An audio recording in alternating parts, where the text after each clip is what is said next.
Kia ora koutou katoa. Today I'll go over Cabinet's decision on alert levels for the parts of New Zealand outside of Auckland.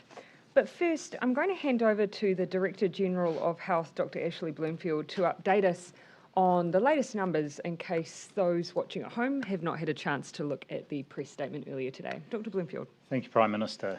Kia ora koutou katoa. So you may have seen today's numbers already from our 1 p.m. media release. The key figures for me to reiterate today are there are once again 20 new community cases of COVID-19, all are in Auckland, so our total number from this outbreak is now 821. The total number of community cases this morning, as at 9 o'clock yet to be linked, was 33, a small rise on yesterday's numbers, but investigations continue through the day and that number will continue to fall. Our analysis of yesterday's 20 cases that were announced shows 18 of these, or 90%, were contacts of known cases, and of these, 14, or 70%, were household contacts who were already isolating. 5 of the cases overall were infectious in the community in one or other place. All these numbers are moving in the right direction, which is reassuring. I'd like to just take the time to once again thank everyone who is a case and who has moved into one of our quarantine facilities as part of the management of this outbreak. It's a sacrifice and a commitment, and it is keeping the whole community safe, so I want to thank you. Of our very close contacts, 99.9% have been followed up by contact tracers, and efforts to reach the remaining person are continuing. Around 86% of all contacts have been followed up by our contact tracers, and we have already had a test that is in our system, and our public health units around the country are following up those for whom we don't have the results yet. Now, yesterday there were 4,750 swabs processed around the country, and there were just over 2,000 swabs taken in the Metro Auckland region yesterday. This is our lowest testing day since the start of the current community outbreak. The falling test numbers reflect, in large part, a big reduction in people with symptoms. This is the impact of the lockdown on stopping all respiratory illnesses from spreading through the community. And in addition, that we now have very few new locations of interest emerging. However, testing remains central to us being confident that the outbreak is under control. Our most important message today is if you have any symptoms, you must get tested wherever you are in New Zealand. At the start of the outbreak, we focused our testing heavily on those who had contact with cases or who had been in locations of interest. We know there are fewer people, as I said, with symptoms, but getting tested if you are symptomatic is still the most important thing. Everything else is supplementary. Over the next week, our goals are to improve our confidence there is no undetected community transmission in Auckland and to protect the rest of the country from any possible leakage of the virus out of the Auckland region. And there are 3 key actions that will help us achieve these 2 goals. First, we will, of course, maintain a network of testing sites across Tamaki Makaurau to ensure timely access to testing, including for, of course, our Māori and Pacifica communities. The Northern Regional Health Coordination Centre is continuing to look at the best places for our testing centres, and they will move, in particular, to ensure they are reaching into places where we've seen cases in the previous few days in South and West Auckland. We will also be working closely with relevant employers to ensure that they support their essential workers in not coming to work if unwell and they are waiting for a COVID-19 test result. Second, there will be more regular surveillance testing for healthcare workers who've worked caring for or on wards or units with COVID-19 patients in our hospitals in Auckland. This will involve both immediate testing and ongoing surveillance testing for the next couple of weeks. In addition, we are increasing the frequency of testing of staff who are working in our quarantine facilities in Auckland for the next few weeks.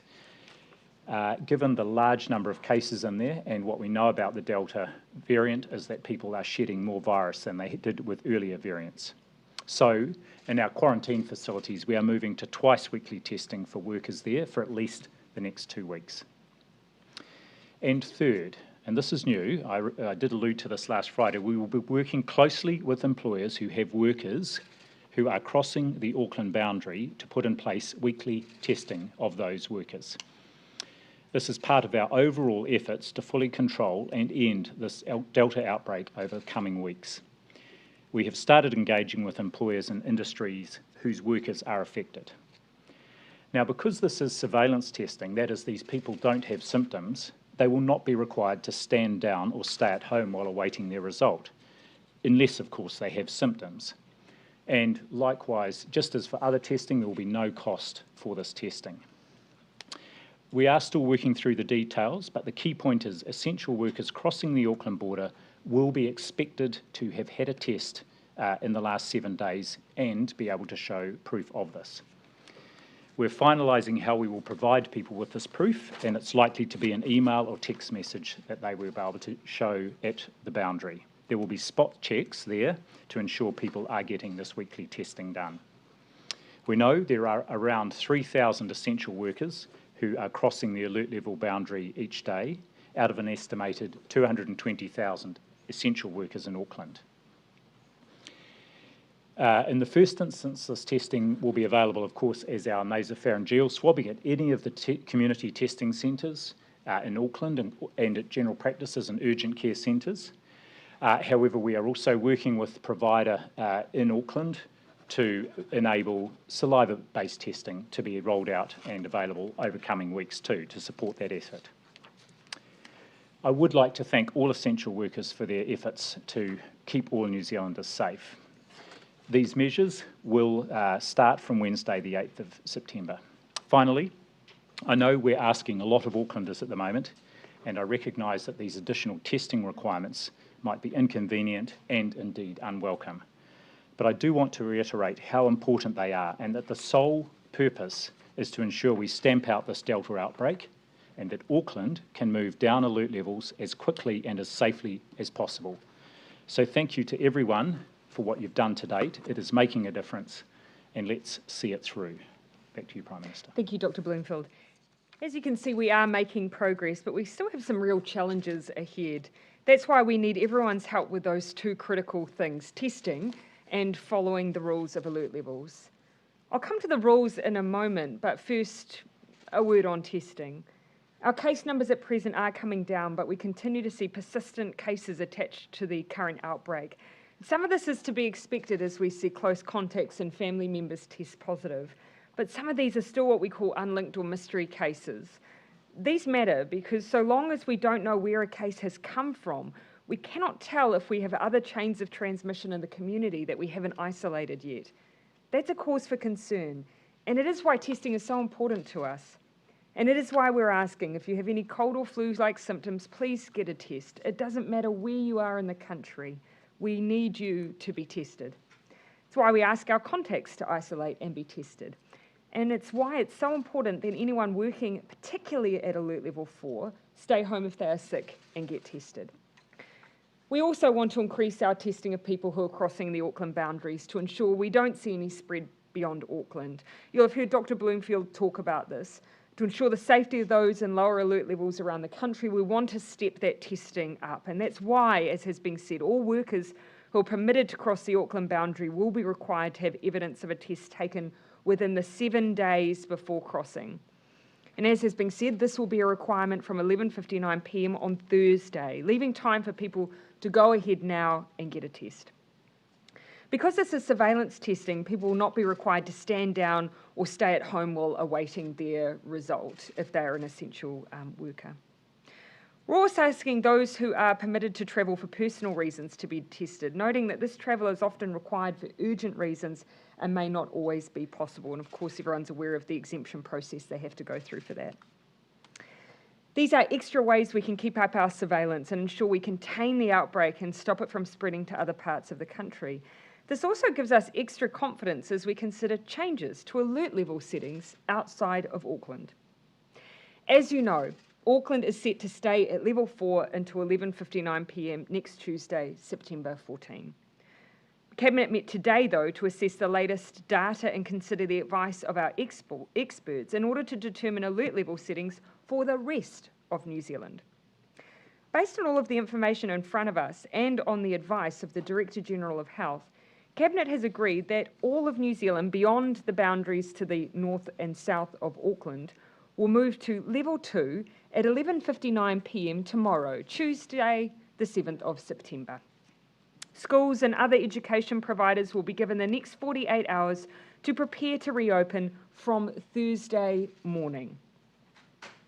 As we have today, Cabinet will review the levels for the whole country, including Auckland, at a Cabinet meeting next Monday, 13 September, and announce any changes that same day.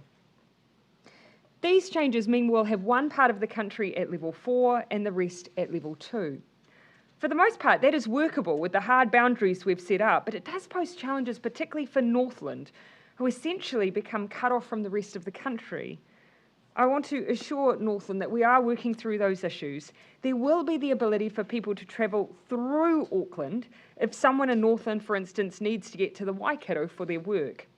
People will need to travel directly without stopping while going through Auckland. You'll also need to carry evidence of the purpose of travel and the location where you are travelling to.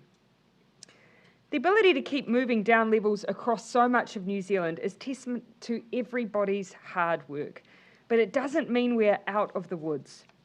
To account for Delta, level 2 will be different to how it's been before. As I've said many times, Delta has changed the game, so in order to beat it, we've had to adapt our game plan too. I want to recap on some of the changes we've made because of Delta that will mean level 2 is different than what everyone may recall. This is Delta level 2. Face coverings are now mandatory at alert level 2 whenever you're inside most public venues. So if you're entering a retail shop or an indoor facility like a mall or a library, you must wear a mask. However, of course, you can take your mask off in hospitality venues like restaurants, bars and cafes so that, of course, you can eat and drink. Staff at these venues, though, and at any other public-facing businesses open at level 2 must wear face coverings as well. But to keep it really simple, if you're out and about and visiting indoor venues, please wear a mask. We've learnt the hard way that Delta is at least twice as transmissible as previous strains of the virus and that it travels essentially through the air rather than via droplets or contact. That is why wearing masks is so important and our new normal at level 2. We also have some new rules on scanning, and these have been shared previously, but I want to speak to them again. We want people scanning everywhere they go, but there are some places this isn't just an ask, it's now a rule. This includes bars, restaurants, cinemas, nightclubs, concerts, churches, and close contact businesses like hairdressers. That's where you either have to scan or there has to be record keeping.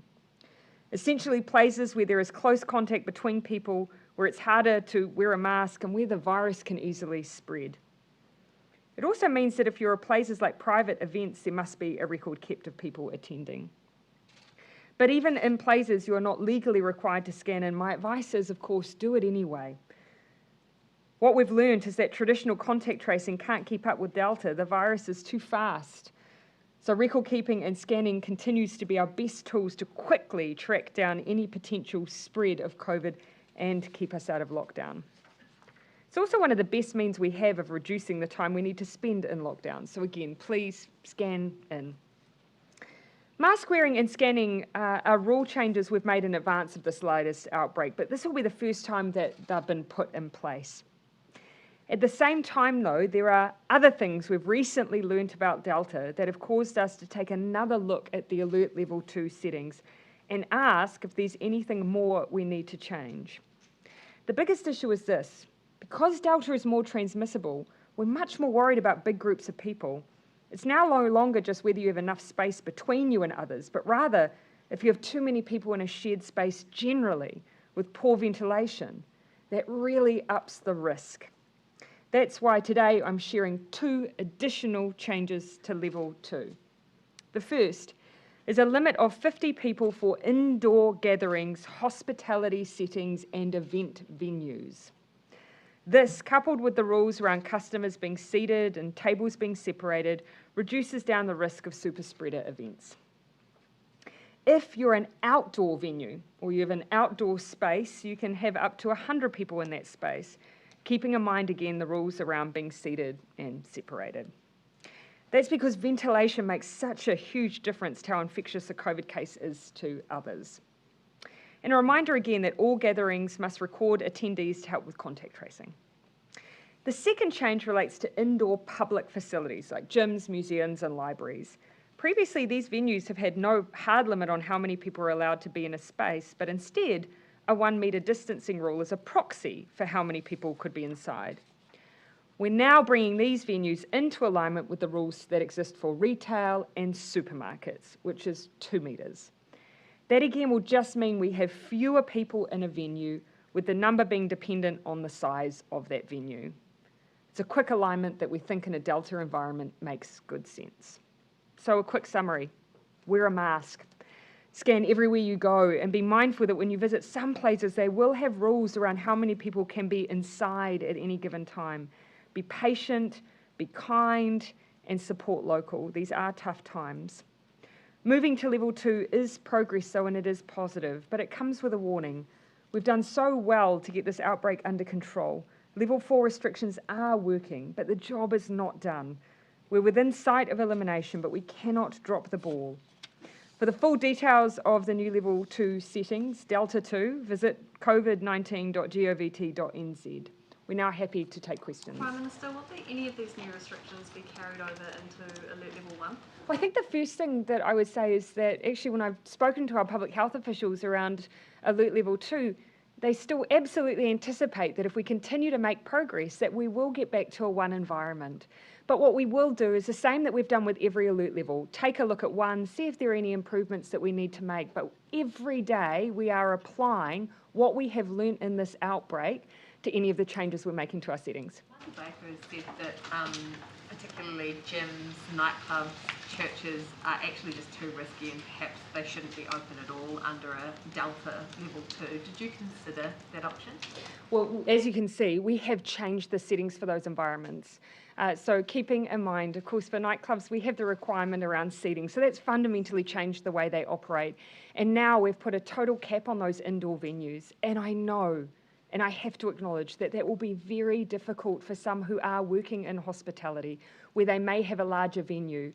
But what we've learned from Delta is that actually just merely being inside in shared spaces like hospitality venues does pose risks. So we are putting a total cap on those numbers. But we're also hoping to get back to a level 1 environment. In terms of that mask mandate, one of the churches we spoke to today said they would have trouble enforcing that when it's not coming from the likes of the security guard at a supermarket. What would your advice be to people who haven't had that requirement on them before? I think the first thing, the most important thing I could say is that we've learnt from experience.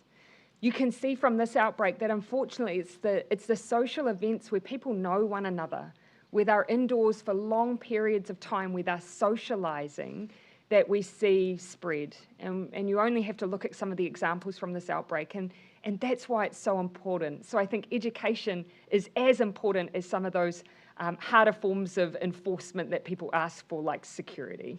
How is Auckland... Oh, sorry, Jessica. How is Auckland getting on with this 2020 over the last 3 days? How are they tracking to be reassessed on Monday? Well, actually, we base all of our decisions on public health advice, so perhaps I'll bounce to Dr. Bloomfield for that. Thanks, Prime Minister. So, yes, it's a remarkable coincidence. It's been 2020. The key thing here is the proportion of those cases that are known household contacts and expected cases is increasing. And we will see more of them. So we're expecting more of those to come through. What we're really interested in is whether there are any exposure events amongst those new cases out in the community and also cases that are unlinked. And I should say that even if we look at, say, our essential workers, there's only, amongst the group that came through yesterday, there's only 1 essential worker there. So that's another really good sign. And this is what we will be continuing to have a look for, even if the numbers hover around 20 for a little while longer. Does it make you nervous having that 2-4 split at the Auckland border? It doesn't make me nervous if we have a really good regime in place at the border. So we only want, or at that boundary, we only want people moving across the boundary who really need to, and we want to make sure, and even before the testing, and we've talked about the testing, anyone with symptoms should not be going out, and particularly anyone with symptoms should not be moving across that boundary. In some ways, almost the 3-2 boundary was quite difficult. Because in those cases you had more reasons why someone may need to travel between the borders to be able to work in a workplace that was open in a level 3 environment. Actually, what we've been saying to Auckland is the only reasons we really want to see someone in a 4 environment moving is if they are eligible to work at level 4. And so that really has reduced down the number of reasons that we're seeing people move. And we're also putting in that requirement around that regular testing every 7 days. And that's something that we believe will help with just that level of comfort. Dr. Bloomfield, what is the guidance? I'll come to you, Jason. What is the guidance around mask use in schools? Yeah, I'll hand over to Dr. Bloomfield for that. I think that the most important thing to say here is that we haven't mandated mask use in schools, but I'll leave it to Dr. Bloomfield to give some guidance. So my guidance would be, based on what we know, that we would be recommending the use of masks in schools, but not requiring it. And I know there's ongoing concern about this. So certainly for students 12 and above in secondary school settings, would be strongly recommending that there. And then I think as an option for younger children, if parents wish their children to be wearing a mask and they're confident they know how to, and of course that does raise issues about access to masks, but it's not a requirement. Why not? Mandated it. Yeah, so Why not mandate it? Well, at this point we don't think in alert level 2, first of all, where we wouldn't be recommending going down to alert level 2 unless we were very confident there wasn't a risk there was an extant risk of spread of the virus, or the virus was out of control outside of Auckland. Look, I think it's an area we will keep an eye on and look and see what the evidence shows. I think it's very hard also, as Dr. Bloomfield's raised, it's very hard to compare New Zealand settings to other countries because often other country settings are the settings that they have consistently with COVID in the community. Whereas as we move down through level 2, there's risk, but we currently don't have community transmission. So we take precautionary actions so that if a case arises, we're in a better position. And there are some differences in the way that we treat venues and places where we have consistent attendees. So you consistently know who's at schools, you consistently know who are in workplaces, and in some cases we've treated those venues slightly differently. Dr. Bloomfield, could you just give us a little bit of an insight into your contribution to these new level 2 rules? Did Cabinet adopt everything that you recommended, or were there areas that the government didn't go as far as you would have liked to see? Well, first, just to say it's not my contribution, but all of our team inside the ministry, and also taking on board the advice and views we're getting from others around other public health commentators and advisors. So we still have that technical advisory group. So my recollection is that everything we advised around, what a Delta level 2 should look like, just as we did around a Delta level 3, and indeed a Delta level 4. You can see that the extent with which the contact tracing has gone very wide, and even under alert level 4, to consider everybody, virtually everybody, as at least a close contact, is a reflection of that changed approach because of Delta. I think all our advice around a Delta level 2 is being taken up. There was only one minor difference, but it just applied to the distinction around the criteria for personal emergency circumstances over who could travel over a level 4 boundary. So it was very, very minor. And good reason, I think. Provided your advice around what should be happening at level 1, or are you waiting for Cabinet next Monday for that? No, we haven't had any discussion. That'll be this week's task. We do it on a week-to-week basis, so we'll already be turning our minds to that. And again, looking and seeing what other countries are doing, as well as getting advice from our technical advisory group. That's also, I think, one of the things I'd just say. Look, you can see that we already preemptively, before even this outbreak, made decisions on masks and scanning. So that was done before the outbreak occurred, and we've used this outbreak to share the rule changes, and they're being implemented for the first time over the course of the next 7 days.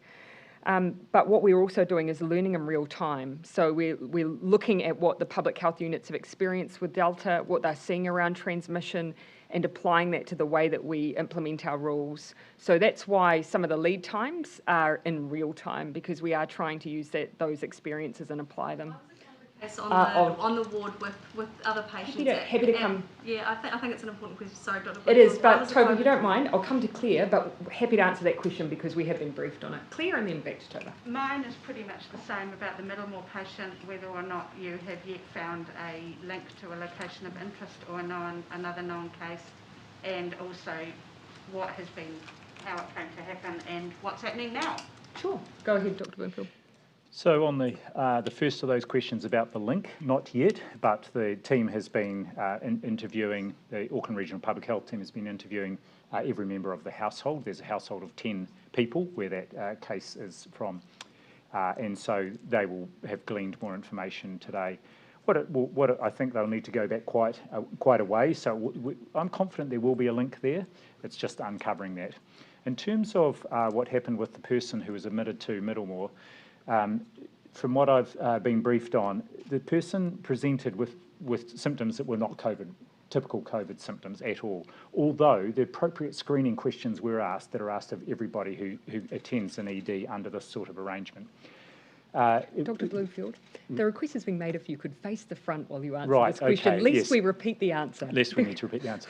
So, yes, the person presented to Middlemore Hospital ED without typical symptoms of COVID-19, and there's always a screening set of questions that are asked of people attending EDs under an alert level 4 where there's an outbreak on. The person was then admitted to hospital to the appropriate place for the symptoms they had, and the following morning the attending clinician, on further questioning, did wonder if COVID-19 could be a possibility, and so asked for a test to be done. At that point in time, the person ideally should have been isolated from others on the ward, and that is something that I know that the hospital is going back to have a look at and is reviewing why that didn't happen. And of course, we'll be as interested in anyone as to why that was. But of course, as soon as the positive test result was identified, the person was isolated and the appropriate staff and others who may have been exposed were identified and appropriate measures put in place. So one of the questions that we were discussing at the briefing this morning is just ensuring and checking again for our own satisfaction that when people are presenting at ED, that they are being asked those questions. Were they a close contact? Have they been tested for COVID? Are they displaying any symptoms that are usually attached to COVID-19?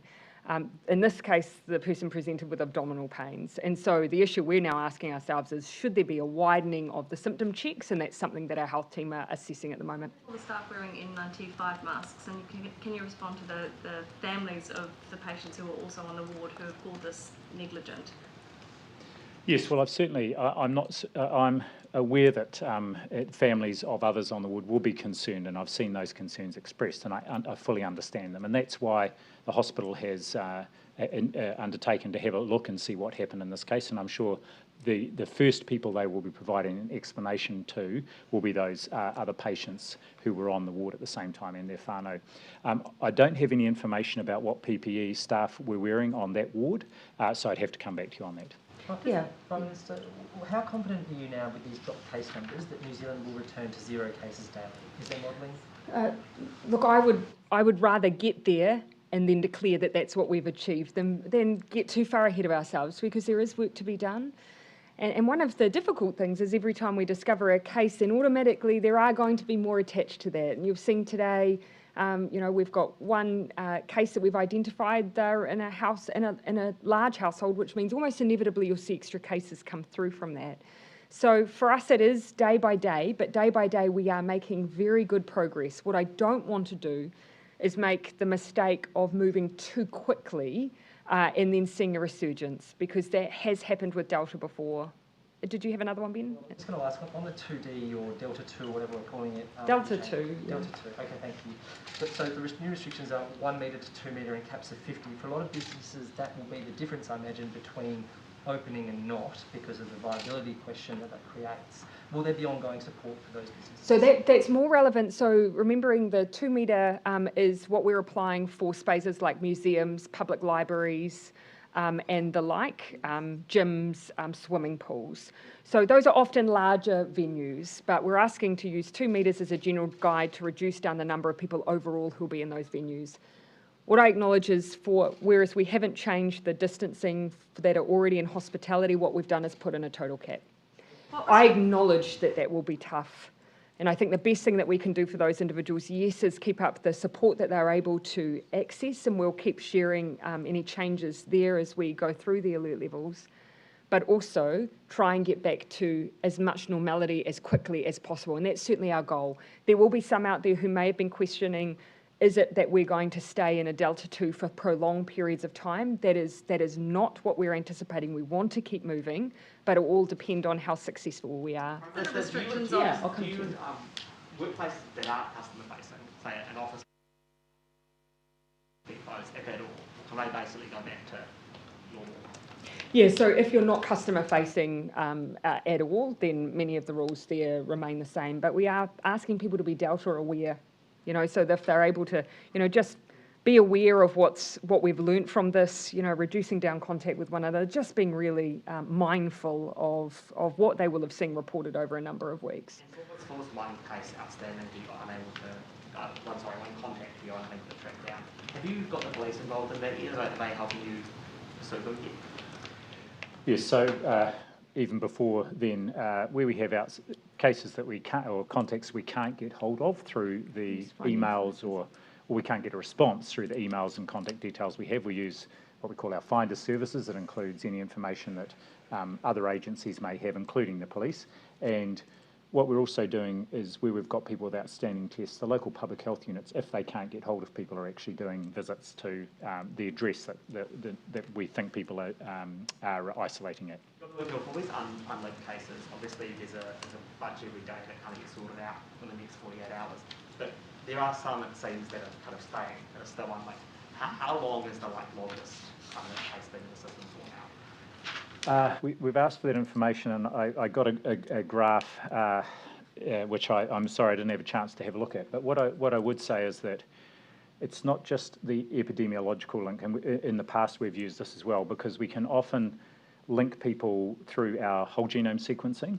And usually when we're talking about not having an epidemiological link, we might have a very strong idea about where it happened, but we can't directly identify the person-to-person transmission that might have happened. But our whole genome sequencing often will fill in that gap. This is something where I have noticed a change in the way that our public health teams are briefing us.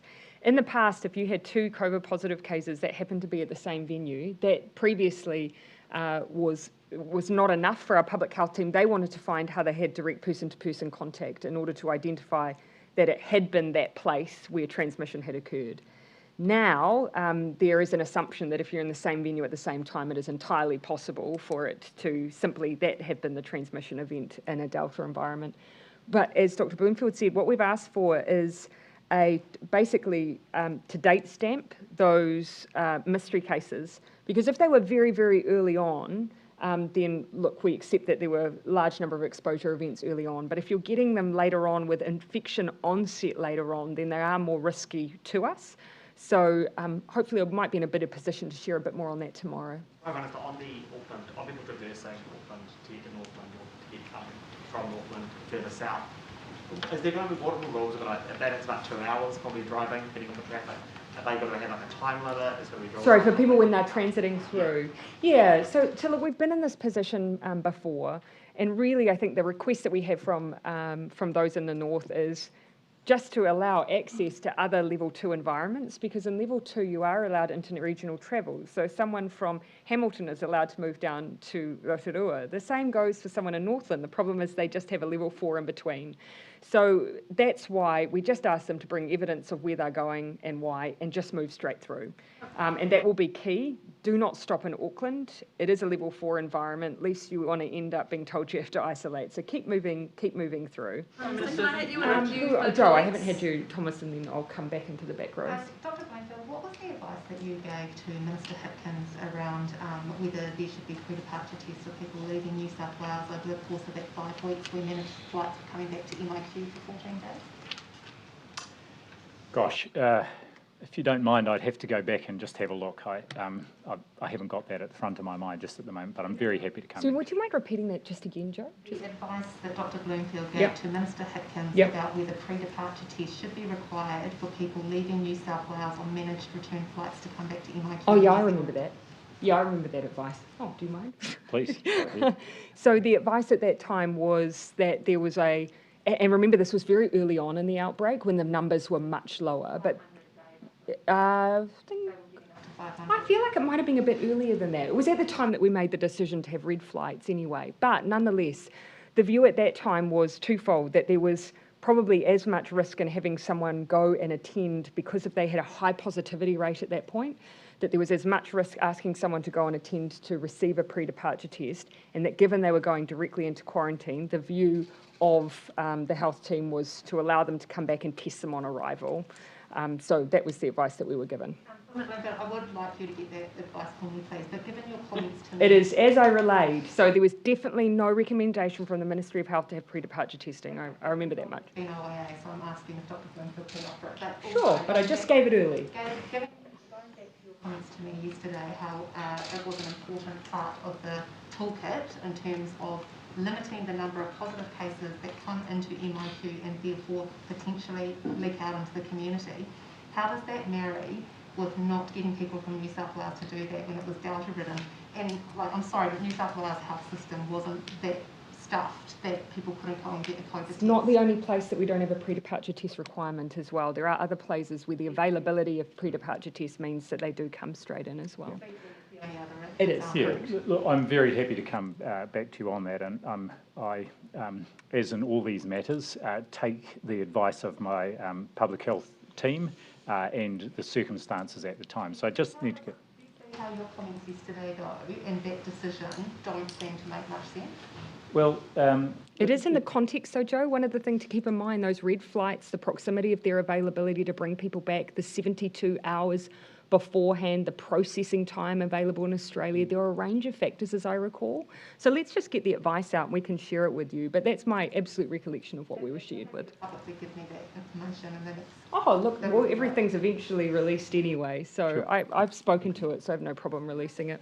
Behalf Down of the back, colleagues, Tova, sorry, and then I'll come to you. I've got a few for different colleagues with 6 o'clock deadlines. We've spoken to cancer patients who have had their surgeries cancelled due to the outbreak. Dr. Bloomfield, why were they cancelled and what's been done to clear the backlog? Oh, well, the surgeries would have been cancelled with full clinical oversight if there was a sense that the surgery didn't need to be done urgently, and it would have been to ensure that any surgery that was being done was able to be done safely as well in the context of an outbreak.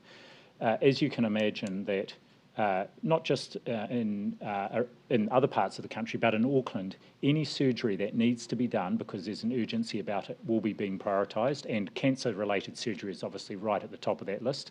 So clinicians will be working very carefully to prioritise people who have had surgeries that are missed, cancer and non-cancer related. Today, David Seymour published vaccine priority access codes for Māori. Do you think that he was race baiting and sabotaging the rollout for Māori? And can you also just remind people why it's important that Māori are prioritised? The most important thing for New Zealand is that everyone who can be vaccinated is vaccinated. And that means our health providers locally will use tools to reach out to their local patients in order to encourage them to be vaccinated. I've seen there's been a very swift reaction online to what David Seymour has done, and I think that's with good reason. Further restrictions for large gatherings for the remainder of the year, so looking forward to Christmas, festival season, sports and musical events? Look, no, at this stage we're really very much focused on that next stage of moving down into that Delta 2 environment and the restrictions we need there. But you can see what we're taking into consideration, the way that outdoor venues work versus indoor venues. The next stage for us is to look at what level 1 looks like, but our goal is, as always, to be as normal and as safe as we can be. The last one, and then I'll come to you. Thank you very much. Are you confident that Gleneden Mosque was the most appropriate place for the terrorists to be serving this community supervision? I'm confident that agencies did everything within their power to keep the community safe. But what I can also say is that leaders within our Muslim community have done nothing but be as helpful as possible to work alongside agencies to just ensure the community is safe. So just going on from that, could you give us any information about why the terrorist didn't get the recommended rehabilitation and de-radicalisation programs while in remand? And is there any update to the timeline of the counter-terrorism bill? So on the latter point, Cabinet did have a discussion today around the counter-terrorism bill, which is due to be reported back to the House from Select Committee, and the timeline from there. I expect to be able to give you a bit more of an update over the next week or so, but we are still working to have that legislation passed before the end of the month. The really helpful thing is, of course, that it had already gone through its substantial public consultation. So people had already had their say. We haven't needed to rush that process. Now what we'll do is go through the procedural process in Parliament a little more quickly.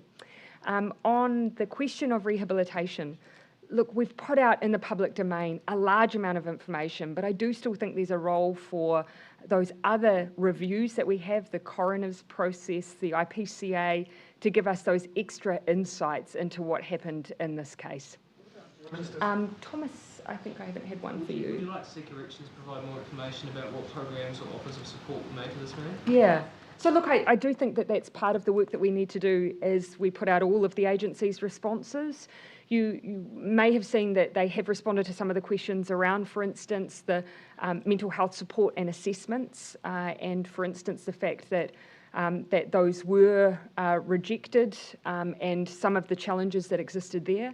But I think actually overall, our goal here is just to provide all the information and be willing to critique ourselves. You remain convinced that de-radicalisation attempts were made, or sufficient efforts were made? Well, I know engagement occurred, but I do think that there is room for us still to look in a little more detail across all of those areas. But keep in mind that would have been, there's a range of different agencies who have had a role all the way through, from the NZSRAs to the police to corrections, and so I think it'll be helpful for us to use those processes to draw that out. Why couldn't he be deported under national security grounds? So I will give you, I'll give you the short version, that if an individual, of course he was going through a tribunal process, first of all, and had appealed the cancellation of his refugee status. One of the issues that would be considered by the tribunal, however, is whether or not the individual was a protected person. And so if someone is a protected person, then that makes deportation very, very difficult. You basically just, government's lawyers decided that he would likely be deemed that, right? So But they weren't the ones determining if he would be deported. That was relevant as to whether or not Immigration New Zealand had grounds to detain him pending his tribunal process. So given that, given he was likely a protected person, you said that you'd like to inspect the law to see if you could create an avenue for someone like him to be deported in the future. How could you do that without foregoing international obligations? Yeah, and that is top of mind for us. We have to keep in mind we do have international obligations here. And so the question that I had specifically was, when someone's fraudulently obtained their status, what ability we then have when someone has fraudulently obtained that status then poses a national security threat. So there is a bit of work to be gone through there. And again, as you said, it is a complexity. Though, I mean, if he's a protected person. No, there are a few things that we can explore still. So I am just going to give us a bit of time to work through some of those options. They're not going to be, it won't be quick, but I think it does warrant us exploring, because most New Zealanders will say, well, if you acted fraudulently in gaining that status and you're a threat to national security, surely there are some mechanisms that we can use there. So that's what we're exploring. Michael, in the front today. I guess just back to COVID, sorry, and looking further out, realistically, how long do you think that the rest of the country, aside from Auckland, will need to spend at level 2 before going to level 1? And can you see a situation where Auckland could stay at level 4 and the rest of the country level 1? We take every decision based on the data that we have in front of us, so we don't tend to get into those hypotheticals other than to plan and prepare so that we have all of the options available to us. So I think the only thing I'd say is all the options are available to us. It will literally come down to the public health advice we see and the confidence that we have. Dr. Bloomfield, anything on that? I would agree, and I guess the big focus over this coming week is on Auckland, and to make sure we're doing everything we can to support the efforts to get confidence that the outbreak is well controlled there and that we haven't got ongoing transmission. Sorry, on the edge. So just on that, let's see more, how damaging are comments like that? And what would be your message to frontline staff, specifically at Waipareira, who might feel quite deflated right now? Well, to the team at Waipareira, I'd say, keep up the good work that you're doing, because our goal as a country has to be getting the highest levels of vaccination rates that we can across New Zealand, across all our whānau, across every region. So keep it up. Don't be deterred by those who would try and stop the good work that's being done. And then the only other thing I'd say is, if every day our health providers will send out messages directly to their clients, to their patients, and we undertake targeted messaging for patients all of the time. It's not unusual in a health program to do that. So to try and undermine that for no reason, in fact, for all the wrong reasons, is hugely disappointing. Yeah, go ahead. In terms of mask use in schools, would you not consider schools to be more high risk than, say, 50 people in a nightclub? No, not necessarily, actually, and for good reason. And one of the points that the Prime Minister made is that in schools, they're actually very controlled settings, and you know exactly which children in which classroom generally. When they're interacting most is when they're outside, usually during breaks. So, no, I wouldn't consider it a higher risk setting than a nightclub. And in fact, all the evidence, even without Delta, is that the highest risk settings are the ones where there is that amongst adults, close contact, and crowded and in confined spaces. In terms of testing, with the increase in needing for tests, there's some health leaders in South Auckland who are calling out for saliva testing. Why is it not only until a couple of weeks' time before we see that? Why can't that be brought forward? So the thing we've focused on, because it's the area we have got really good testing capability and capacity, is around nasopharyngeal swabbing, and that's widely available across Tamaki Makaurau. The saliva testing we will be introduced, it's already in a number of our border areas, including ports now around the country, and we will be adding it to as an option for essential workers who may need to be on testing over these coming weeks. Yes. So the New Zealand Muslim Association said corrections engaged them last year and ahead of Sam Sudan's release in terms of helping manage his rehabilitation back into the community. They then said they pushed back and said, well, we'd like to help, but can you resource us? Can you put in, time frames, that sort of thing? And then they said the communications dropped off. Are you aware of this? And why would corrections then sort of not take up the offer to help and effectively dump him at an Islamic centre, which the NZMA says is under-resourced to deal with it? So that's why I've said, look, whilst there's information that we have around the timelines of what happened and when and engagement in the system, it won't necessarily be every engagement with, for instance, community organisations or community leaders. And that's why I do think that there is room for us to take a look at, every element of this. And some of those standard reviews that will take place in a case like that will help with this. What we're going to do is just have a look and see, are there any gaps in that? That means that we won't dig into some of those issues that we need to, but we need to be willing to learn. Again, my one message around the Muslim community is that no one's eye should be turning in that direction at all, as we look at this case. Of course, we as government and as agencies, we have to reflect on ourselves, but that is not the direction I would encourage anyone to turn their minds. There was nothing but good faith there. I'll let you finish your question. Just on that though, the NZMA president says he feels really upset because he feels as if Friday could have been prevented if corrections had continued through with their initial engagement with the NZMA, which is the country's foremost Muslim organisation. Yeah, I think the only thing that I would say there is that you can see a pattern of reluctance to engage. And that I think was one of the difficult things throughout this period as well. But I can't speak to the engagement directly with those outside of government agencies. I just know that was a pattern that we were seeing.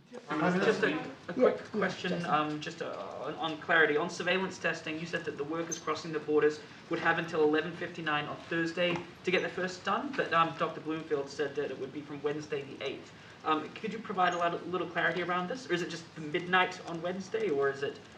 What's the date? Yeah, so we're wanting people, basically we want across a 7-day window for people to go and get a test, and we're asking them to do it before they cross the border.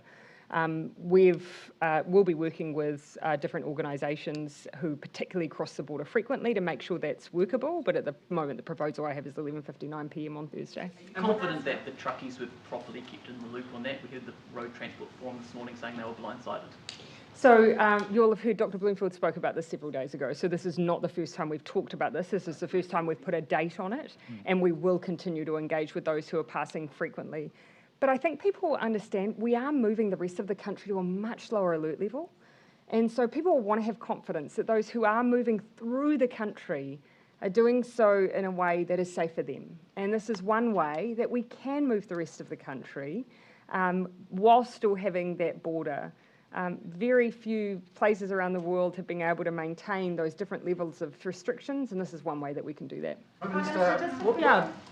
Prime Minister, what sort of improvements would you like to see in the number of cases or the types of cases to see either Auckland go down from level 4 or the rest of the country go down from level Delta 2? So obviously you've seen that we've been willing to move down with the rest of the country regardless of what's happening in Auckland, and in part that's one of the reasons the border's really important to us.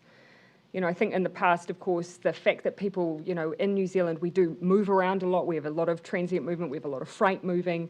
So the border has been critical to us in making this decision. There's not too much movement, and we're putting in that surveillance testing. For Auckland, we've already set out what we want to see there. We want to see a good sense of containment, and that's what we continue to look for. Mystery cases are particularly important to us. Could you move down a level if there were still, 10, 20, 30 mystery cases? Oh, look, mystery cases, we do want to get a sense that if we have had them, so over the course of, several hundred cases, if you've had them right at the beginning of your outbreak, it's very different than if you got 20 yesterday. So we assess that as well. Yeah, I think two things on the face of it. One is less cases, and two is that effectively none are mystery cases, that all our cases we can very quickly link back to existing cases, and that won't come as a surprise to anyone. I'm going to start wrapping up in a moment. Sure. Just a question for both of you on the Elliott Street Vaccination Centre, Yeah. which is closing tomorrow. Putting aside the fact that it's obviously going to the Graham Street Centre where there is going to be more people. Yes. Northern Regional Health in their response to me said that they'd also taken into consideration eliminating people's concerns about going and using the vaccination centre right next to the Crown Plaza MIQ facility. Given your comments, both of you, over the course of the last few weeks about not being concerned about that proximity, does it surprise you that that's become effective? No, not at all, because in fact we raised it with the team that whilst of course we work through all of the issues on the Crown Plaza to give ourselves comfort that we'd done what we needed to do to assess its safety, we also acknowledged that some people just might have that residual concern. So rather than people being worried and not showing up, we had the opportunity to find another venue that actually at the same time had a larger space. So it hasn't moved because we think that there is an ongoing public health concern, but we were worried that people might be hesitant to go there. So this is a way that's win-win, bigger, and we don't have to worry about that concern. Just a quick update on Crown Plaza in general, that data perspective review that you've been doing. Has anything else come to light as a result that needs to change before that next cohort goes in there? No, so they've checked now with the ventilation from the common spaces, the swab spaces, that vents appropriately. They've changed delivery protocols. They've increased the separation now, so it's up to the wall. So there's been a number of changes, but there's also been a review around it as well. And our technical team have reviewed that. And Dr. Bloomfield, do you want to comment on that? Just to reiterate, there's been a number of things done to just reduce any potential for residual risk, but a technical advisory group that includes public health expertise and also a couple of our key scientists in the ministry have had a look at the report and are satisfied that any residual risk has been minimised to the greatest degree possible. I'm going to finish down the back. Okay. Will there be tertiary specific guidelines for alert level 2 or this Delta level 2? Because understandably it's not like a classroom situation in schools where attendance is taken or anything like that. And a lot of the lecture theatres aren't able they have classes that are massive, so they aren't able to have just the 50 people there. But Well, last time students were encouraged just to come. They do. They have, the universities have already developed up a level 2 operating protocols, as I recall. So all the students still arrived, and it's whoever got in selected at first got in, and Yes. the rest had to sit elsewhere and go online. Yes. So obviously you'd want to prevent that now, would you not? Yeah, well, I would look. What I might ask the Minister of Education to go back and do is what you've raised is not so much that there aren't protocols, but the way that they're working in practice. So happy to ask the Minister of Education to go back and look at whether or not in practice, because of the way that it's being a first in, first served, whether that's causing congestion, people mingling in a way that's inappropriate. So I'll have him go and look at that and work with the universities. Okay, thank you everyone. Sorry Sam, I didn't see you.